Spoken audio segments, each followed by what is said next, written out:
Қазір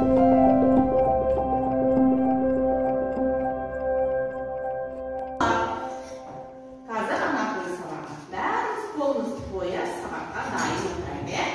Балдар, сабақты бастамас бұрын біз сендермен адасқан әріп деген ойын ойнаймыз. Сол арқылы біз топқа бөлінеміз. Қазір 3 топқа 3 тапсырма беремін. Қаны топтық жұмыс, қаны мына адасқан әріптерден сөзді табайықшы. Адасқан әріптерден сөзді табамыз. Қай топ қаны?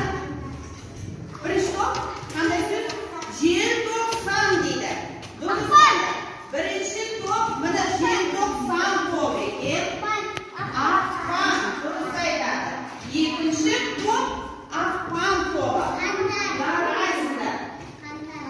Үшінші топ қаңтар тобы. Керемет. Балдар, біз адасқан әріптерден сөзді таптық. Балдар, бізді бұл желтоқсан, ақпан, қаңтар қай мезгілдің айлары? Қыс мезгілінің айлары. Балдар, қазір біздің сабағымызға бір қонақ келмекші.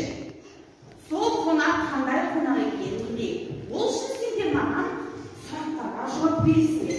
Қандаймыз ба? Жарайды. Ал сұраққа жауап береміз. Бірінші сұрақ.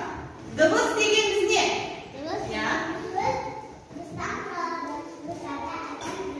Жарайсың, керемет, кел. Қандай бұл тақтаға?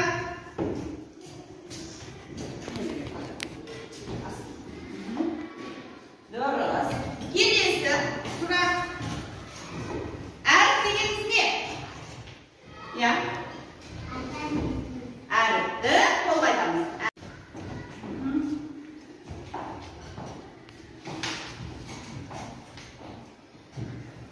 Отыра қой, келесі. Дыбыстар нешеге бөлінеді?